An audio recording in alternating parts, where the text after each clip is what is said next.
लग जाएगी आग, नहीं मिलेगा पानी, सिक्योरिटी गार्ड और सफाई कर्मी गायब हैं। श्री कृष्णा कमर्शियल सेंटर बंद होने की कगार पर है। वकील के खिलाफ सोसाइटी मेंबरों ने दर्ज कराया है शिकायत। जी हां, आपको बता दें कि मुंबई के गोरेगांव पश्चिम उद्योग नगर स्थित Shri Krishna commercial cooperative society centre में कभी भी आग लग सकती है, क्योंकि यहां सोसाइटी परिसर में बीएमसी और फायर नियम का उल्लंघन करते हुए सोसाइटी का मेंबर वकील सिद्धार्थ मुरारका और प्रभात सक्सेना नामक शख्स ने सोसाइटी के परिमाई शेष में मनमानी बांधकाम कर जगह पर कब्जा बनाया है। इसके अलावा जिसके चलते सोसाइटी बंद होने की कगार पर है, क्योंकि सोसाइटी में वकील सिद्धार्थ और सक्सेना की खुलेआम मनमानी के चलते यहां कमर्शियल सेंटर में बने दफ्तरों में मूलभूत सुविधा को गायब कर दिया गया है। इसके अलावा यहाँ न तो सिक्योरिटी गार्ड है और न समय पर पानी मिलता है और न ही कोई अन्य सुविधाएं हैं। सोसाइटी में चुनाव जीतकर बनी कमेटी सेक्रेटरी चेयरमैन होने के बावजूद यहाँ वकील सिद्धार्थ मुरारका ने अपनी मनमानी करके झूठी जानकारी देकर सोसाइटी के खिलाफ रजिस्ट्रार को लाया है, जिससे उसकी मनमानी और अवैध काम चल सके। सोसाइटी के चेयरमैन और सेक्रेटरी की तरफ से वकील के खिलाफ बीएमसी और फायर विभाग में शिकायत भी दर्ज कर गई है। इस पूरे मामले में सोसाइटी के चेयरमैन और सेक्रेटरी का क्या कहना है, आइए आपको सुनवाते हैं।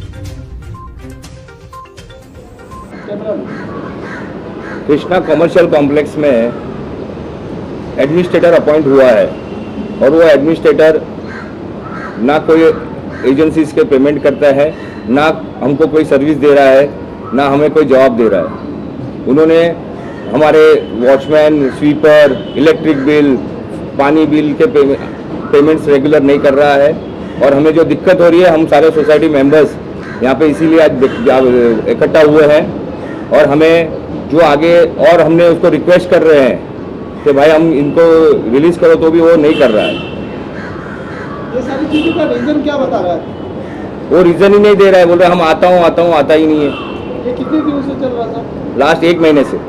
क्या क्या दिक्कतें यहाँ के लोग फेस कर रहे हैं? यहाँ पे लोग फेस कर रहे हैं, कभी पानी म्यूनसिपैलिटी पानी काटने आती है तो अभी वो जवाब देने के लिए नहीं आते, ना किसी का, तो कभी कभी अभी लिफ्ट बंद है, ना स्वीपर लोगों का पेमेंट है, ना वॉचमैन, ये एजेंसी वाले हैं, जो एजेंसी वाले यहाँ पे आके हमारे पास आते हैं। कितनी कंपनियां हैं, कितने गाले हैं यहाँ पे टोटल 64 गाले हैं। ये सब तमाम शिकायतों को लेकर क्या आप लोगों ने किसी अधिकारी या संस्थान को? हमने पूरा लेटर बना के हमने उसको दिया है, सारे सोसाइटी मेंबर्स ने ये लेटर बना के उसको साइन करके दिया है। वो बोलता है कि हमें एक मेंबर का कंप्लेन है, इसके वजह एक मेंबर, हमको एक वकील ने नोटिस दिया है तो हम नहीं कर सकते। और जो खुद यहाँ पे 2 एंक्रोचर है, यहाँ के पास चेयरमैन और एक वकील, जिन्होंने एंक्रोचमेंट करके रखा है यहाँ पे, उन्होंने पूरी लॉबी, सोसाइटी की लॉबी को एंक्रोच करके रखा है और उन्होंने ही हम कंप्लेन कर करके एडमिनिस्ट्रेटर के साथ हमें इतना परेशान करके रखा है, पूरी सोसाइटी को परेशान कर दे। क्या इन सब बातों का कंप्लेन आप लोगों ने मुंबई पुलिस गोरेगांव या दिया हुआ? मुंबई पुलिस में, हमने बीएमसी में, इवन फायर ने नोटिस दिया हुआ है कि ये यहाँ पे जितने एंक्रोचमेंट थे सब निकल गए, ये दोनों ने ही एंक्रोचमेंट रखा है। आप चाहे तो एंक्रोचमेंट देख सकते हैं। तो एंक्रोचमेंट जो किया है उसे हटा नहीं रहे? वो हटा भी नहीं रहे हैं और उल्टे का रजिस्ट्रार में उल्टा सोसाइटी के खिलाफ अलग अलग कंप्लेंट डाल के हमें परेशान कर रहे हैं। तो रजिस्ट्रार को क्या इंटरेस्ट है, क्यों सोसाइटी को परेशान कर रहे हैं? रजिस्ट्रार खुद यहाँ पे आके देखेंगे तो पता चलेगा। अभी उन्होंने एडमिनिस्ट्रेटर को बिना हियरिंग के एडमिनिस्ट्रेटर को अपॉइंट कर दिया। अभी एडमिनिस्ट्रेटर यहाँ पे आता ही नहीं है, 4 महीने तक आया ही नहीं। और हमारा इलेक्शन भी हो चुका है, हमारा election official registrar appointed election officer ने हमारा इलेक्शन किया है। इलेक्शन में विनर कौन है? इलेक्शन में हमारी जो कमेटी, जो जूनी कमेटी थी, वही इलेक्शन कमेटी है, हमारी कमेटी जो आई है, कोई अनअपोज आई है।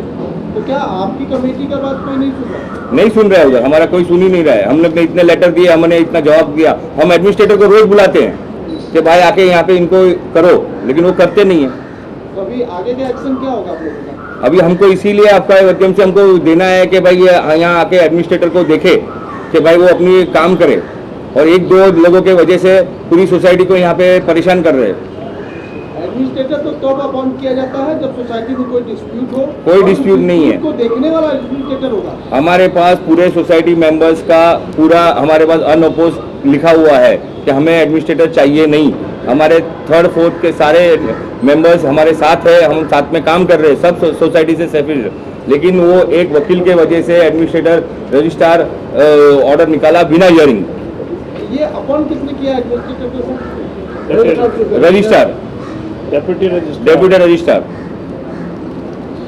क्या इसके पीछे क्या मंशा हो सकती है, आपको क्या लगता है? अपना एनक्रोचमेंट बचाने के लिए ये कायदे से हम लोग को परेशान कर देखिए रहे हैं। सुनिए, मामला इस तरह से है कि सोसाइटी में हमारी जो सोसाइटी है वो पीसफुली चल रही है।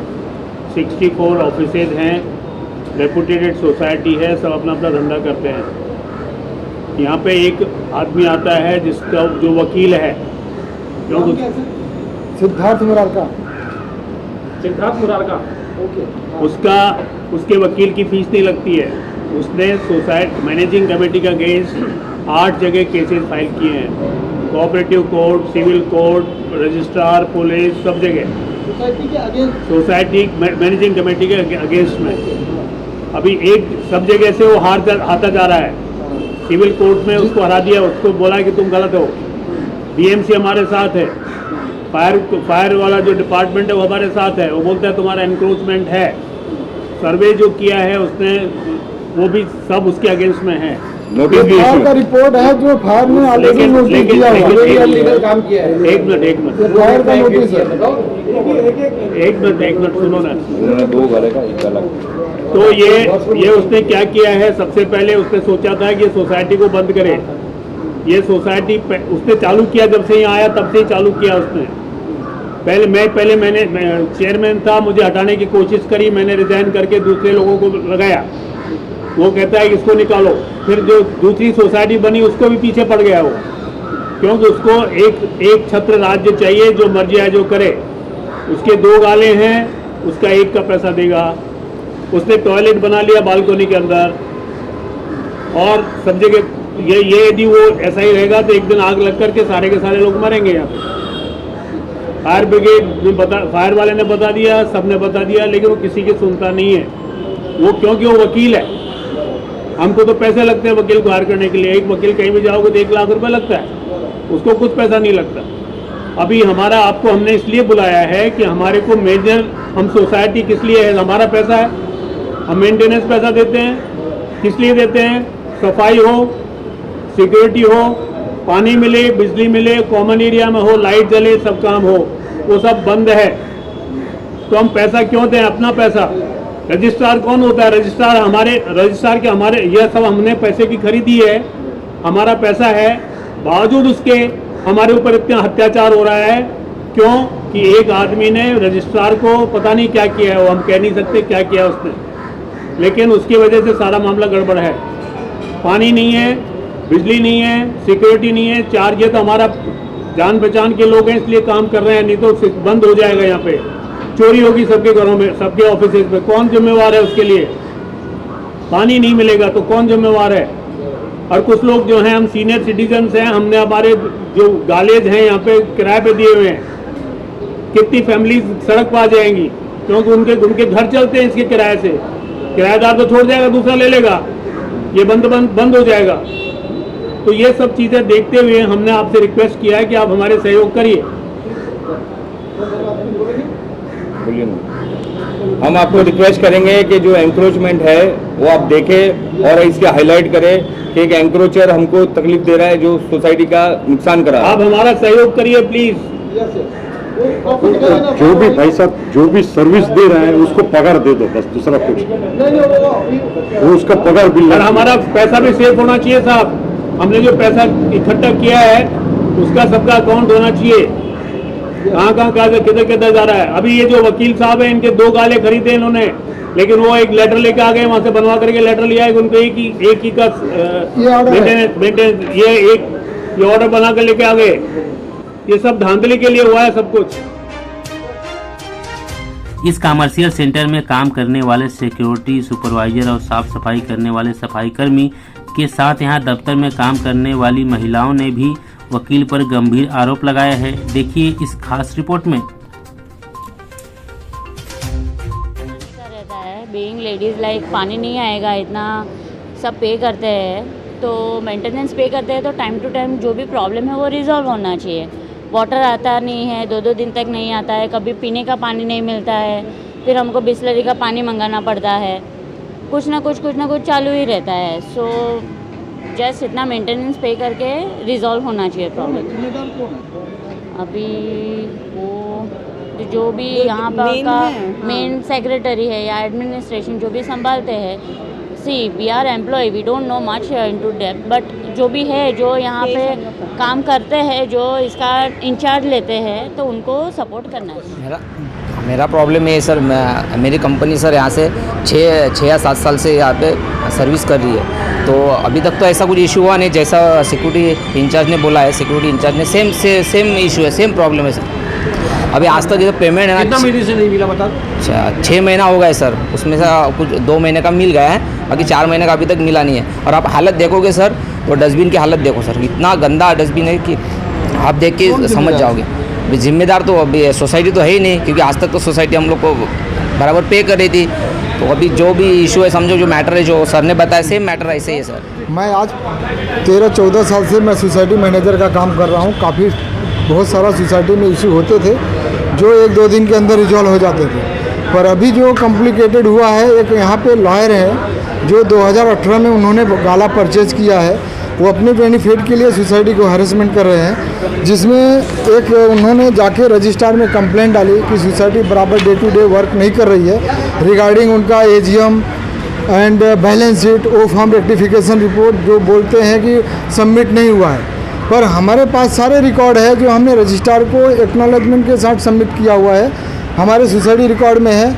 रजिस्ट्रार ने जब हमको लेटर भेजा, उनको भी मैंने उसका इंटीमेशन दिया कि हमने सब डे टू डे हमारा काम परफेक्ट चल रहा है, हमारी मैनेजमेंट कमेटी टाइमली काम कर रही है। फिर भी लॉयर के नाते एक लॉयर यहाँ से मेल करता है, वो मेल को अप्लीकेबल लेके रजिस्ट्रार में डायरेक्ट नोटिस इशू करता है। ये नोटिस इशू हुआ है उनका 18/5/2022 में। यहाँ without hearing, without intimation society auditor appoint हो जाता है। उसके बाद किसी को पता नहीं होता है। फिर एडमिनिस्ट्रेटर यहाँ आके फ़ोन करता है कि भाई मैं ताबा लेने आया हूँ, तो मुझे तो पता नहीं होता है जो मैनेजर, क्योंकि हमारे पास सारा रिकॉर्ड आता है। तो मेरे को उनका फ़ोन आता है कि भाई आप हमको इसका रिकॉर्ड दे दीजिए, हम ताबा लेने आए हैं। तो मैं बोला भाई मेरे पास रिकॉर्ड नहीं है, आप मैनेजमेंट कमेटी से आप बात करिए। फिर उसके बाद वो जाके बैंक अकाउंट क्लोज कर देते हैं। जब बैंक अकाउंट सीज हो जाता है तो सारे वेंडर के सबके सैलरी रुक जाती है। फिर उनको मैं रिक्वेस्ट करता हूँ कि भाई आप आइए, हमारा लोगों का सैलरी रुका हुआ है। फिर उनको वो आते ही नहीं हैं। आने के बाद 21 अक्टूबर 2021 को आके उन्होंने चार्ज लिया। चार्ज लेने के बाद उनको कंटिन्यू मेरा फॉलोअप चालू है कि भाई लोगों का पेमेंट दीजिए। इवन मेरा भी पेमेंट 6 महीने से हमारा भी पेमेंट नहीं मिल रहा है। हम भी बाल बच्चे वाले हैं भाई, हम जहाँ काम करते हैं पगार नहीं मिलेगा तो क्या खाएगा आदमी। तो ये सब सिचुएशन हमारी है। अभी इस सबका जिम्मेदार कौन? इसका जिम्मेदार एक ही है कि लॉयर, क्योंकि उस दिन वो लॉयर क्या बोलता है कि 1 महीने का पेमेंट रिलीज होगा। जो एडमिनिस्ट्रेटर आके 2 दिन पहले उन्होंने 1 महीने का पेमेंट रिलीज किया, बाकी 4 महीने का कौन देगा पेमेंट? सोसाइटी तो अभी बर्खास्त हो गई अपना बेनिफिट के लिए, क्योंकि वो उसका लोगो है line securities and LIC services के नाम से। यहाँ पे हम काफ़ी टाइम से सर्विस दे रहे हैं। अभी तक ऐसा कोई इशू नहीं आ रहा था, हमारा पेमेंट रुकता था, लेकिन अभी 7 महीने से ऐसा हो रहा है कि हमारा पेमेंट कंटिन्यू रुक रहा है। एटलीस्ट हमारा पेमेंट कुछ 3.5 लाख रुपया हो गया। अभी 3.5 लाख रुपया रोलिंग करना आज के टाइम पे कठिन है, कोविड के बाद की बात में। कौन जिम्मेदार है इसका? इसका जिम्मेदार नॉर्मली सोसाइटी तो नहीं है, सोसाइटी से हमें पेमेंट बराबर टाइम पे मिलता था। जब से प्रॉब्लम हुआ है कि एडवोकेट ने कुछ केसेस किए हैं। एडवोकेट सिद्धार्थ मुरारका जी ने, एंड इवन सिद्धार्थ मुरारका जी मुझे एक दिन मिले भी थे ऑफिस की तरफ ही। उन्होंने बोला आपको पेमेंट मिलेगा नहीं, आपको पेमेंट सिर्फ चालू मिलेगा, बाकी आप पेमेंट आप सोसाइटी से देखिए। मैंने उनको ये भी कहा कि सोसाइटी का पेमेंट तो सोसाइटी देगी ना सर, सोसाइटी का अकाउंट से आएगा, तो आप कैसे बात कर रहे हैं कि सोसाइटी के मेंबर देंगे? सोसाइटी का पैसा सोसाइटी हमें देगी, तो आप इसमें क्यों बोल रहे हैं कि पुराना पेमेंट हमको नहीं मिलेगा, नया पेमेंट ही मिलेगा? उस पर बोला तो उन्होंने बोला ठीक है, आपको जो करना है आप करिए, आपको पुलिस स्टेशन जाना है उधर जाइए। इवन हम उस दिन बैठे थे, वो हमारा आके वीडियो निकाल रहे थे ये दिखाने के लिए, देखिए क्या गलत काम हो रहा है सोसाइटी में।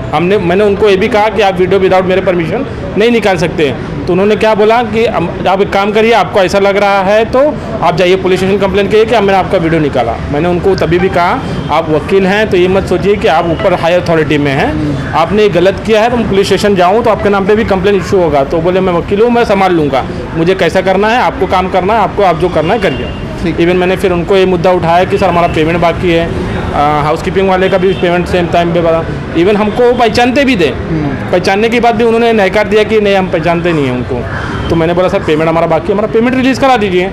इवन एडमिनिस्ट्रेशन जो है वो मुझे एक तरह से ऐसा लगता है कि वो वकील की साइड में है, वो सोसाइटी के साइड में नहीं है, वो वकील के साइड में है। क्योंकि हम उसको जब भी जाते हैं ना पेमेंट के लिए बात करने, वो सीधा बोलेगा आप बाहर जाइए, आप बाहर जाइए, हमको उससे मिलने नहीं मिलता है। वो बोलेगा नहीं मैंने सोसाइटी से बात कर लिया, मैंने वकील से बात कर लिया, मैंने इससे बात कर लिया, उससे बात कर लिया। वो हमें परफेक्टली मिलने के लिए परमिशन देता नहीं कि हम चलो हाँ थोड़ा उसके ऊपर दबाव रखें कि हमारा पेमेंट दीजिए, हमें अपने आदमी लोग का पेमेंट देना है, आगे कुछ काम चलना है। अभी क्या पैसे से पैसा रोलिंग होता है, मेरा पैसा होगा तो मैं कहीं रखूँगा तो मैं पैसे से पैसा बनाऊँगा, अभी मेरा पैसा ही जमा है तो मैं कहाँ से पैसा बनाऊँ। उसी बिना पे मैं फिर बाद में हमारे मैनेजर पाल साहब को मैंने प्रेशर दिया कि एटलीस्ट हमारा पेमेंट तो निकलवाइए, हमारा पेमेंट तो निकल। उन्होंने बोला ठीक है मैं कोशिश करता हूँ, क्योंकि उनका खुद का पेमेंट रुका है तो हमारा कहाँ से निकल पाए। तो उनका नाम क्या है? उनका नाम धनंजय देसाई। कहाँ बैठते हैं वो? बैठते यहाँ पे नहीं है, वो कहाँ बैठते हैं वो पता नहीं। मिलने कहाँ जाते हो? मिलने नॉर्मली इधर ही है, यही सोसाइटी में आता हूँ, ऑफिस में आता हूँ। कभी कभी ऐसा होता है हम दिन भर आए रहते हैं, रुके रहते हैं कि आने वाले, लेकिन वो आते नहीं हैं। और फ़ोन करो फ़ोन उठाते नहीं है। पहली बात मैं जानना चाहता हूँ अगर गवर्नमेंट सर्वेंट है और वो पब्लिक को सर्विस ही नहीं दे पा रहा है तो फ़ायदे का क्या है गवर्नमेंट सर्वर। इससे अच्छा है कि दूसरा रिप्लेस करके हमें दूसरा दीजिए जो काम करे कम से कम सोसाइटी के लिए, सोसाइटी के फेवर में काम करे, ना कि किसी अलग पर्सन के लिए, फेवरेट पर्सन के लिए। एक्चुअली एडमिनिस्ट्रेशन भी डर रहा है कि वो उसके खिलाफ भी जा सकता है, वकील साहब जो है उनके खिलाफ भी जा सकता है। वो डर के मारा वो काम नहीं कर रहा है कि भाई मेरा पद चले जाएगा, मेरे ऊपर कुछ आ जाएंगे चीज़ें।